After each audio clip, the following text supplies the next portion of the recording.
I'm Deborah Kaufman with Art in the Adirondacks. We're here in Blue Mountain Lake today at the Adirondack Museum. We're checking out their Adirondack Focus and Photo Expo today. Come along, see who's here. One of the essential stops to the Adirondack Museum is stopping in to say hello to Todd Happer.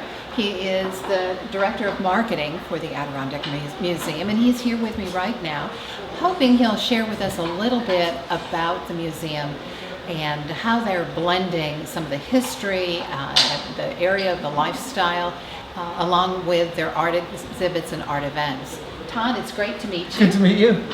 Tell us a little bit about the museum and your role and what people can expect this year. Well, the museum opened in 1957. We're on about 300 acres, only about 30 of which has exhibition halls on. But it's huge. There's so many buildings. There's over 20 different buildings, and there's about 65,000 square foot of exhibition space open to the public, and then probably twice that more of storage space for fire trucks and guide boats and big artifacts.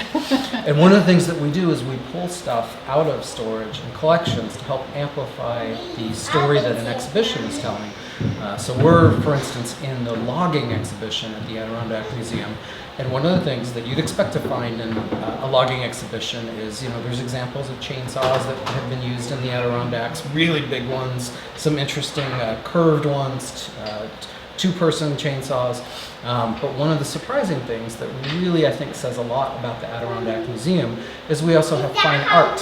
It happens to be about logging. This is a Steve story from 1982, and it's depicting one of the major themes of all the exhibitions in the Adirondack Museum, which is people in the wilderness and how human activity relates to and is governed by the natural world around us. It's a very ecological thing, and the museum for a long time has had a multidisciplinary approach. So we use art, we use text and label copy, we have a lot of demonstrations, and it's all to try and tell the story of the Adirondacks through the lens of ecology, through all the interconnectedness of the different animals and plants, and then what people are doing out here where there isn't a lot of other stuff. That's great. Tell me, we were chatting earlier about the art collection. Can you share with some of our readers a little bit more about the art portion of the Adirondack Museum? Sure. Well, we have a lot of fine arts. Much of it is on display, much of it is in storage, and we tap into it for different exhibitions. We have probably one of the few permanent year-round art collections in the Adirondacks. We have a curatorial staff who all went to art school and were trained in all those wonderful things.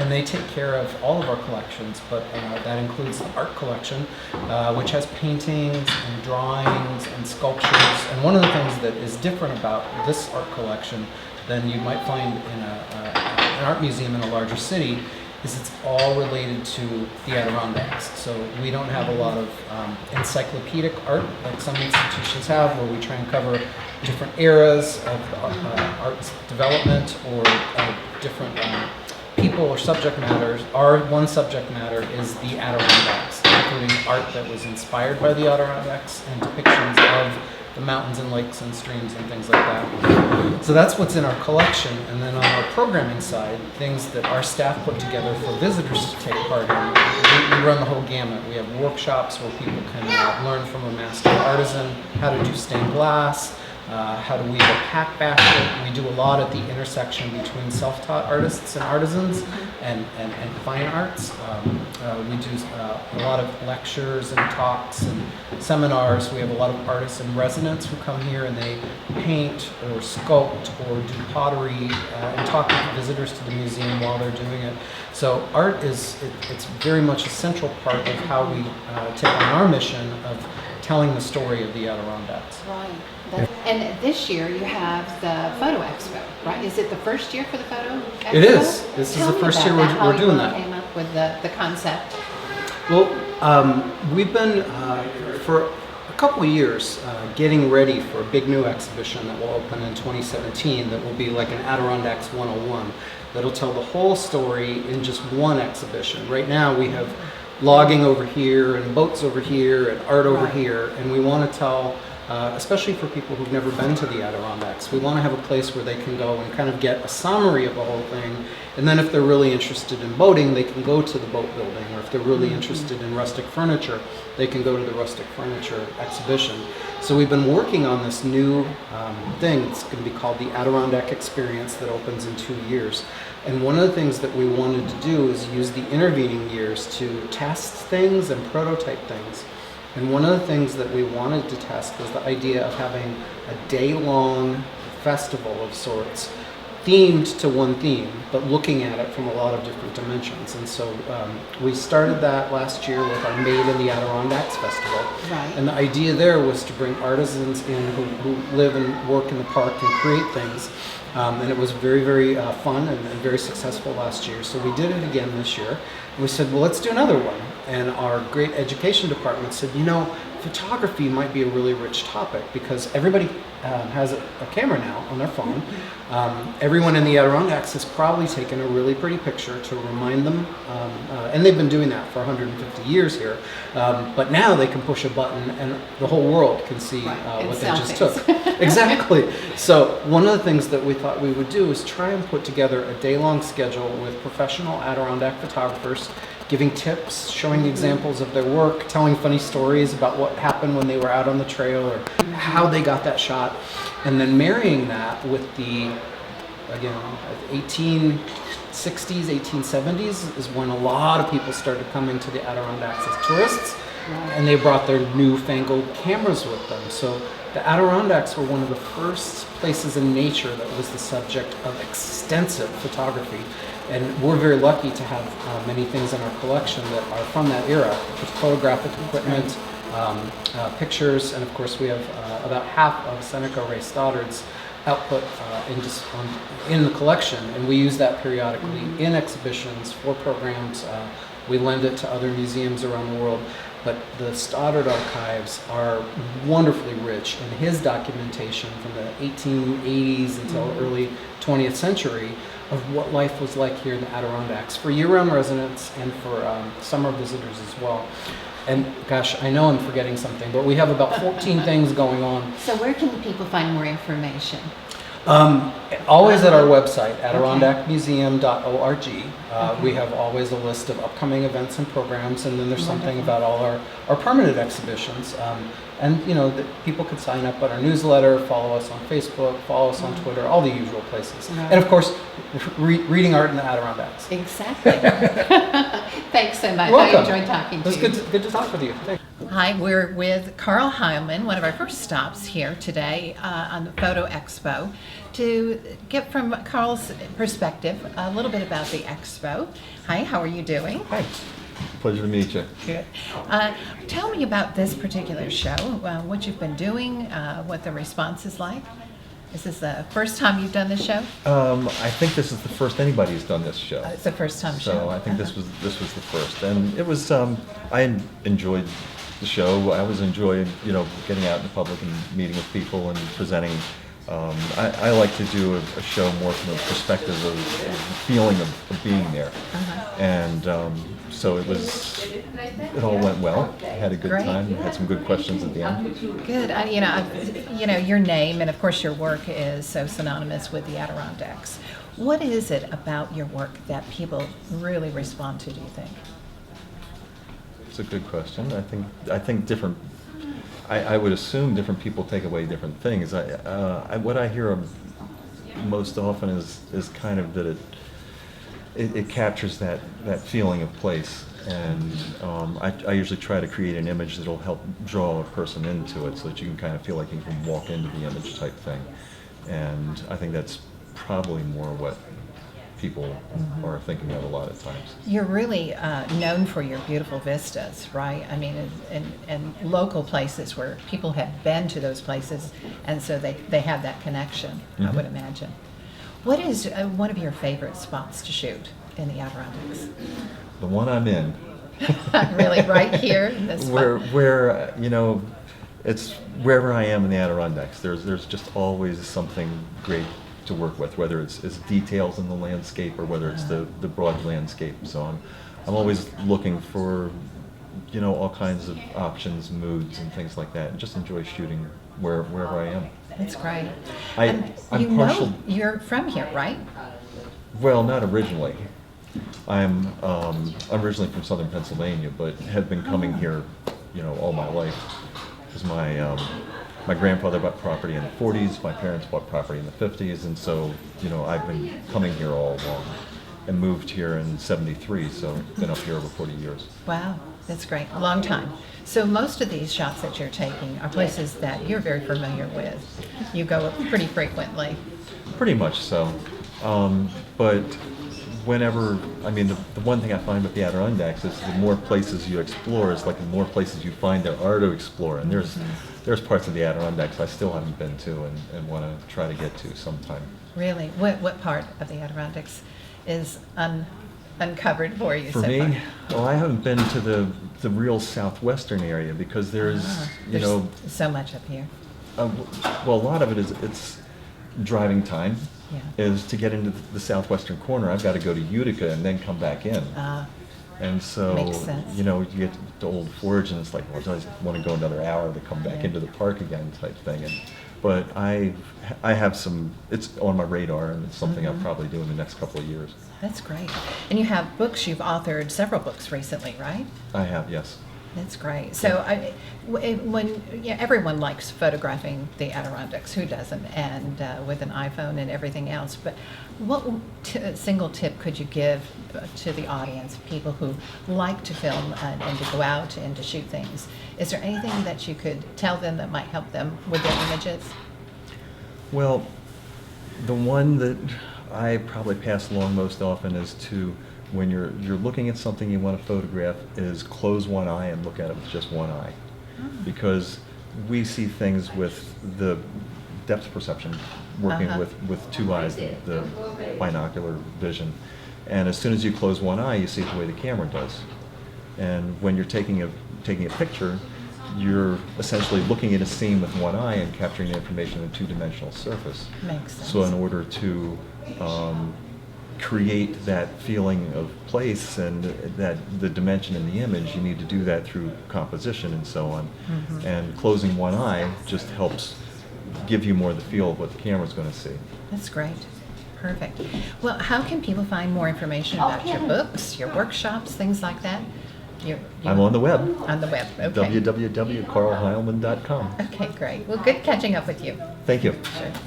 I'm here with Hobit Lafeye, another one of the photographers at the Photo Expo. Hobit, tell me a little bit about your work. I see your approach is a little bit different than what I'm normally expecting. Some hidden surprises with some color in black and white and some really beautiful pieces. Can you tell me a little bit about your work?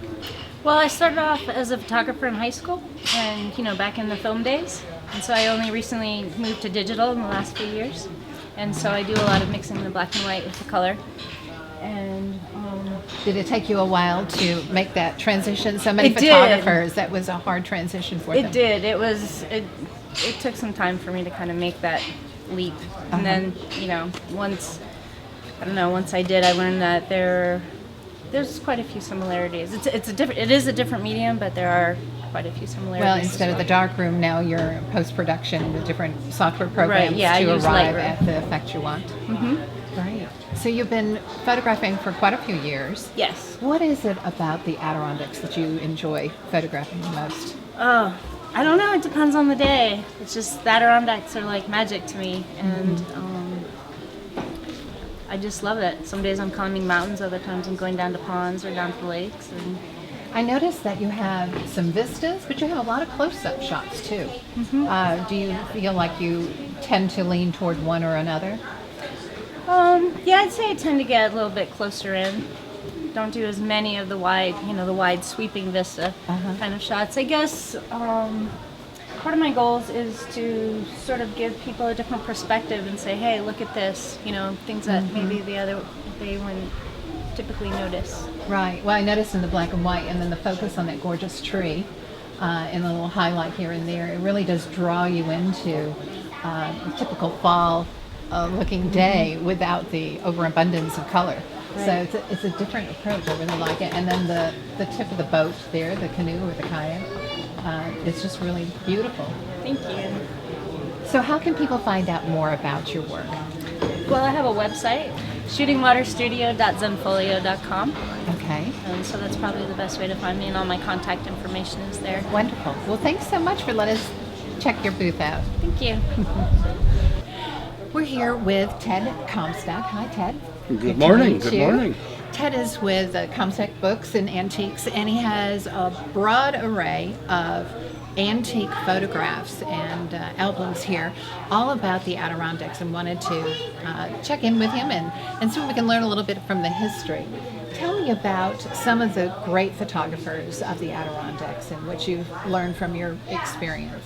Well, way back when I was a curator here at the Adirondack Museum, and shortly after joining the museum in the 70s, I became entranced with a fellow by the name of Seneca Ray Stoddard from Glens Falls. And he really is a world-class photographer, Victorian photographer, a lot of landscape, but he went to the tourist places, the old hotels, and much of that world is long gone. So if one wants to know about the Adirondack past, particularly in Victorian times, Stoddard is an encyclopedia of pictures, and so I've brought along a number of those. And, That's great. Was he shooting landscapes or lifestyle, people? Well, it was a little bit of everything. I mean, he would be out on the steamboats on Lake George and Lake Champlain. He would be at the big tourist hotels, be it Saratoga, Glens Falls, Lake Placid, Saranac Lake, and then would go into the hunting camps. He would go along with there was a fellow by the name of Colvin who was a surveyor. He was hired by the surveyor for the state of New York, and so the range of his images is astounding. And all over the Adirondacks? All over the Adirondacks, yes. Interesting. And So he's the one that really stands out in your mind, is it? well, he did have competition, but his eye was really superb. He could compose, and some of the pictures, for instance, there's a hotel in Lake Luzerne no longer there. There are people hanging out of every window. There are hundreds of people out on the front lawn. There's a little boy with a goat cart, and it had to take him a day to figure this all out. So people can come to Saranac Lake and learn more? Yes, At your indeed. bookstore? Yes, I am by appointment out of my house, and been involved with paintings and prints and photographs for 30 years. Wonderful. It's Do you my have- first love. That's great. Do you have a website they can go to? Or Unfortunately, I'm a one-man band, and the So just- website is going to be in the future, the near future. All right. So if they ask anyone in town in Saranac Lake about Ted Comstock, Yes. they'll point them in the right They direction. will indeed, yes. Wonderful. Well, it's so good to talk to Well, you. delighted. Thanks for the Thank you. information. I'm talking with Johnathan Esper. Johnathan, good to know you. Thank you. Tell me a little bit about your photography. You've got some large format pieces here that are just beautiful. Thank you. Well, I grew up in the Adirondacks, and my appreciation for the outdoors began at an early age when I was doing all the hiking in the mountains with my family, and that slowly grew into more of an interest for photography. And so I found myself feeling frustrated at my inability to capture the wide vistas, sometimes in just a single frame. And that led me to actually doing more of the panoramas, which are multiple images stitched together.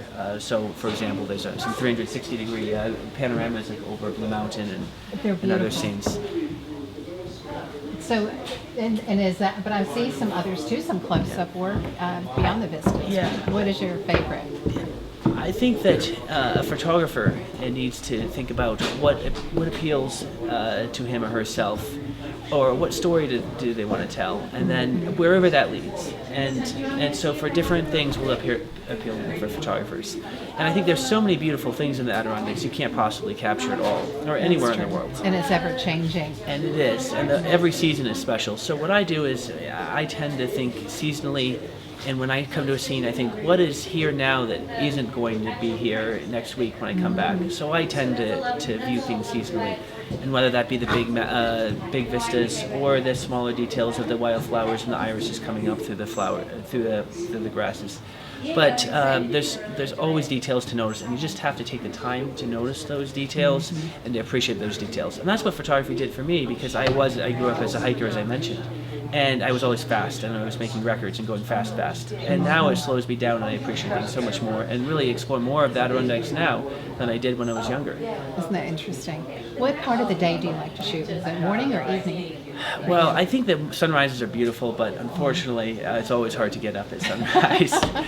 But I think it's really nice to be able to go up to a top of a mountain for sunset, camp up there, and then you're already up there for sunrise again. So you don't have to come down or go up in the dark, and you get 2 sunsets for the price of 1 effort.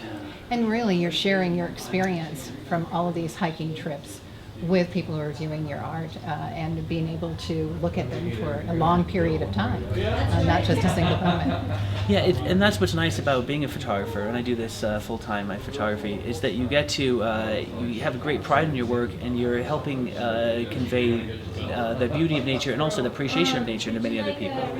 And so you can really feel good about the ethic behind what I do, and helping people even get out, encourage them to get out themselves more, or even if they don't get out more, just to appreciate it more. Oh yeah, who doesn't like photography and beautiful sceneries? It's so nice talking to you. How can people find out more about your work? Yeah, thank you. My website's wildernessphotographs.com, and there I have, of course, many Adirondack galleries, as well as photos from Iceland, where I do a lot of photo trips, as well as other places of the world. But Sounds wildernessphotographs.com. Sounds great. Thank you very much. Good to know you. We couldn't leave the Adirondack Museum without visiting with the artist in residence, Ann Diggory. Ann, it's so nice to meet you. Nice to meet you. Her technique of blending photography with her painting is really unusual. And Ann, can you tell us about it?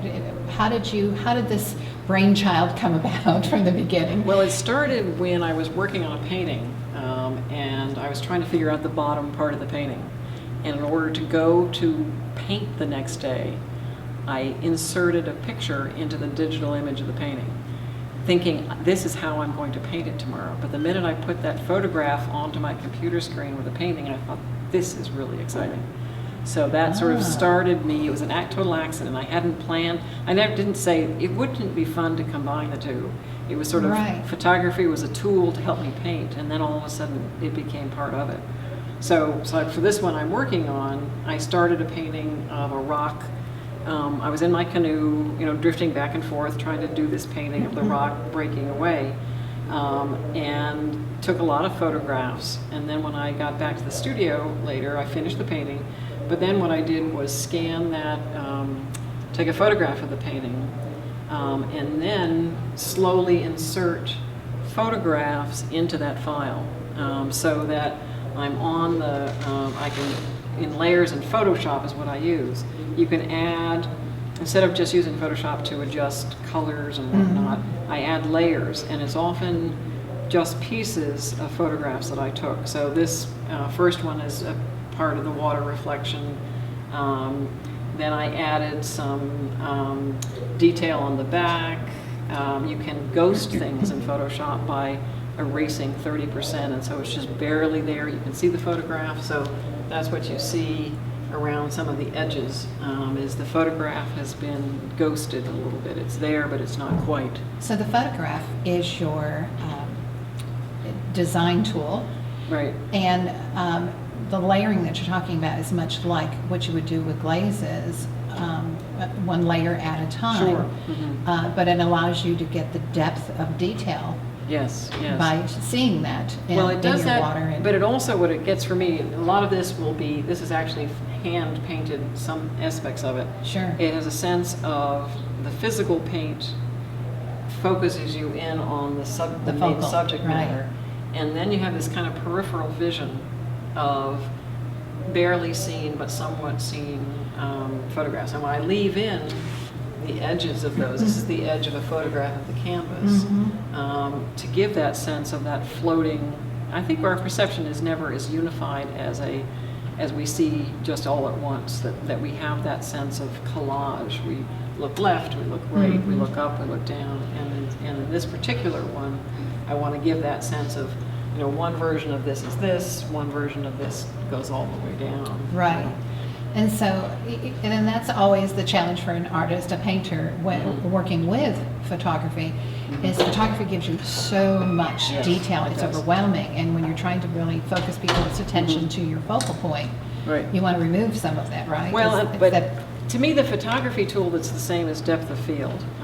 that if you can control that carefully, you can bring attention to a certain area, you can pull it back. And so to some extent, when I'm doing this on the computer, a photographer would have done that through the lens and through their filters or whatnot. But this also, it reminds me of when we used to have double exposures when we had film. You'd leave your film in and say, oh, I forgot to take it out, now I've got two pictures and they're overlapped. Or people did it on purpose. So I get that sense of double exposure. You're seeing two things at once, two different time frames. It's fascinating. I really like what you're doing here. How long have you been working on this? Because it's a this particular different technique. Well, almost about 10 years ago. Wow.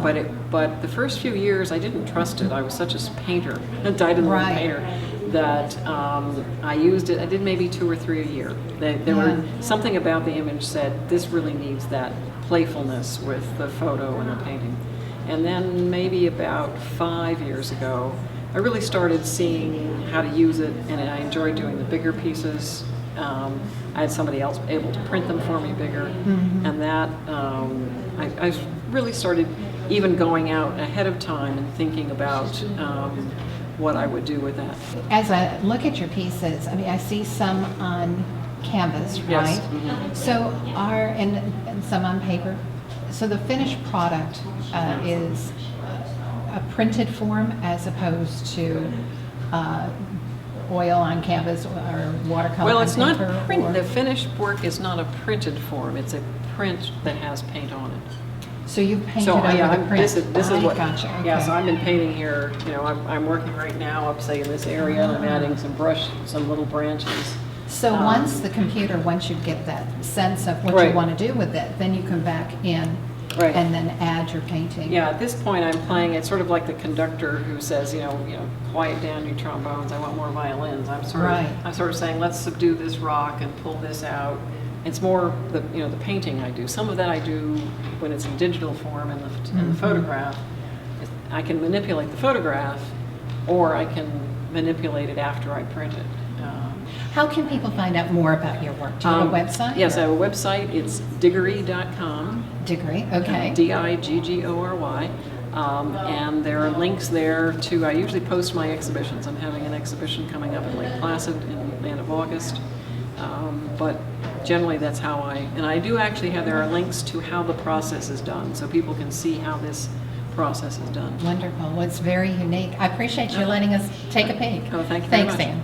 We stumbled into Mark Boogie, who is one of the photographers for the Photo Expo here at the Adirondack Museum. And Mark is known for his night shots. So tell me a little bit about your photography. It's a little different. Unfortunately, we're out here in the beautiful garden. We can't show some of it. But tell me a little bit about your work and why the night scenes, why they're so popular for people, and why you are attracted to them. The latest digital technology has given us the opportunity to create images that just have not been possible before. So it's making me want to go out and explore, what does the Adirondacks look like when everybody's sleeping? What does it look like in the deep dark of night? And I'm finding that with these necessarily long exposures, even shooting digital, it's showing me detail in the night landscape and colors in the night landscape like you can't imagine. You're shooting these long exposures, the image pops up on the back of the screen, and inevitably whoever sees the image is like, oh, this is unbelievable, how can we capture this in the pitch dark of night? It's absolutely fascinating. So are you a natural night owl, or are these time exposures and time lapse where you set it up, you can walk away, get some sleep, come back, or are you up all night doing these things? That's a great question. Most of us nature photographers know full well that the very most dramatic, the best light of the day is typically an hour around sunrise and sunset. I've since discovered that twilight and then shooting into the night can be even better. Wow. So it's gotten to the point where if I'm shooting at night, I may stay up all night and then possibly catch the sunrise the next morning, but it'll wipe you out for the entire next day. So there's a little bit of logistics that have to go into it. If I'm planning a night shoot, it's, I'll try to at least stay out till midnight, force myself to do so. But oftentimes I'm so pumped being out there creating beautiful images that I'm out till 2 or 3 in the morning. That's good enough, and I won't worry about sunrise the next morning. And is it primarily the Adirondacks that you're shooting, or are you shooting other locations as No, well? I've actually done it across the country, but I have this project called Night Over the Northeast, where I'm running around all over New York State, the Adirondacks included, and then as far north as Maine to photograph this brand new project. And it's been going for 2 or 3 years now, and the results are just phenomenal. So at some point, it's going to culminate in hopefully a full-fledged multimedia production, set to music and narration. Do you have any examples of your work on your site, or can people look at what you've been up to? Sure, on my website, markbowie.com, or I also do a lot of public presentations like we're doing here at the museum today.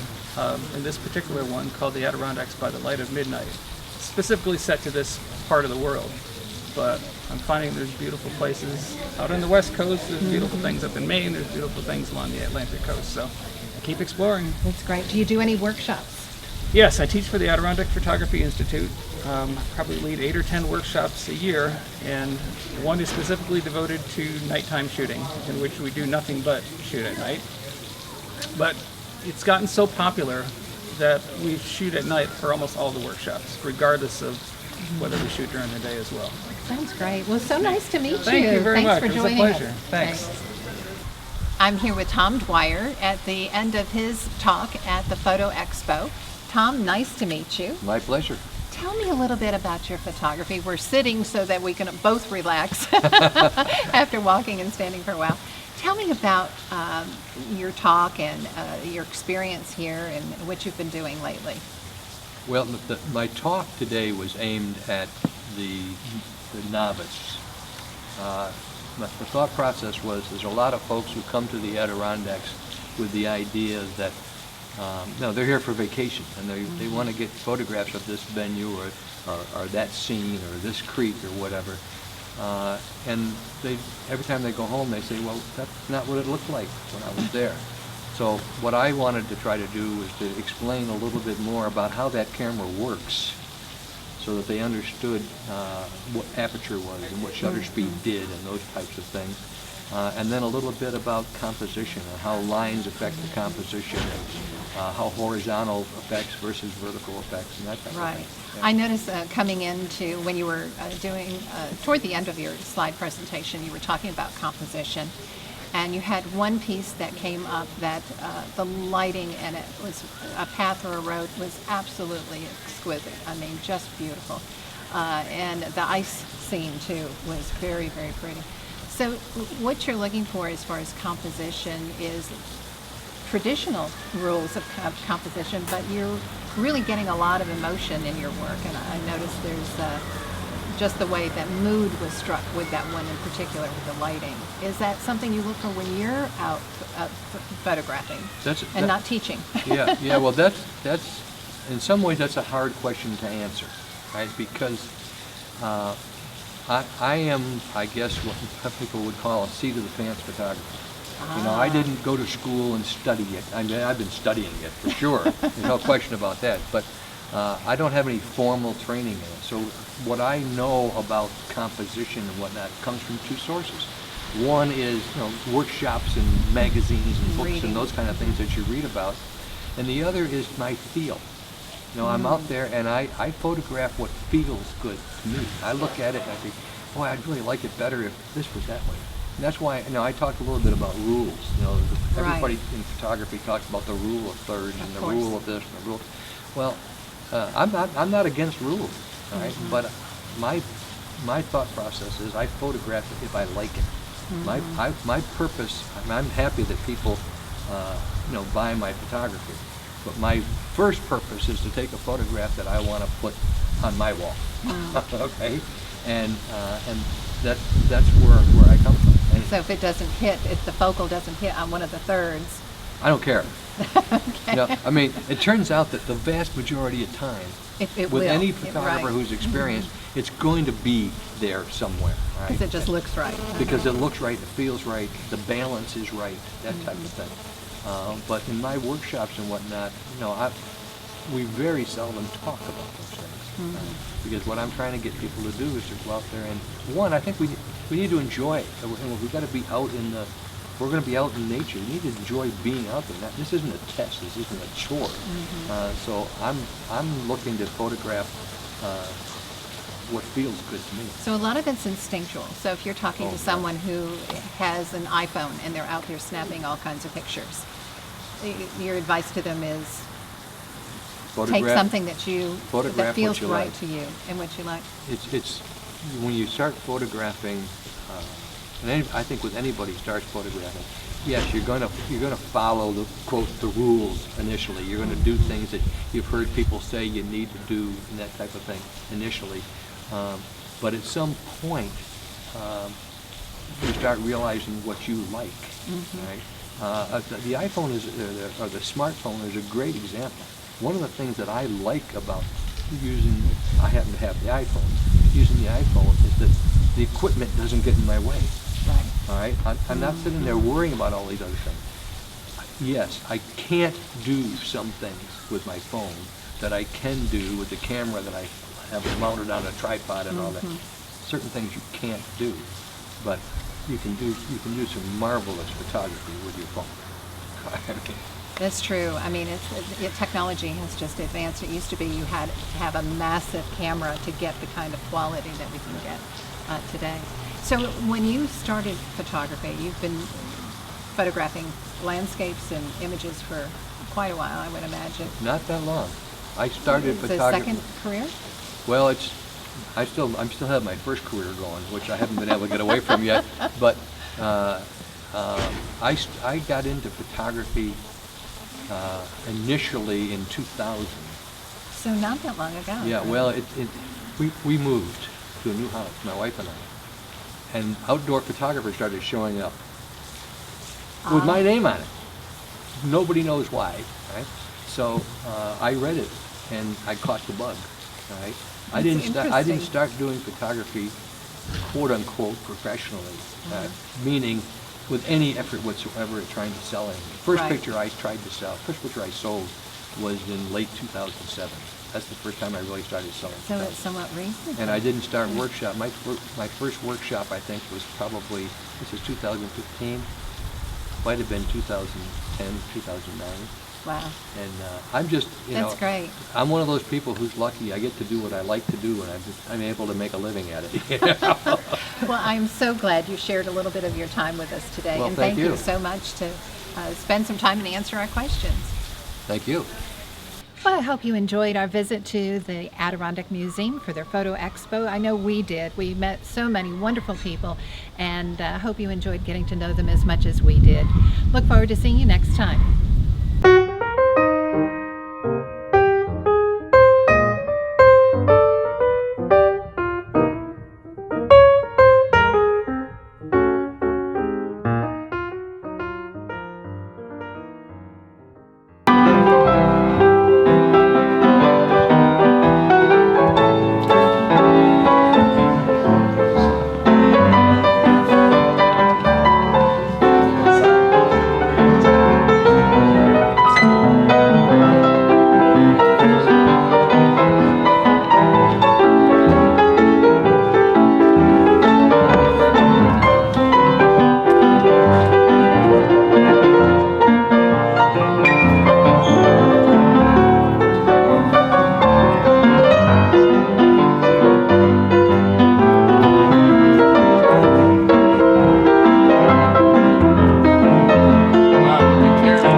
It's not terrible, is it?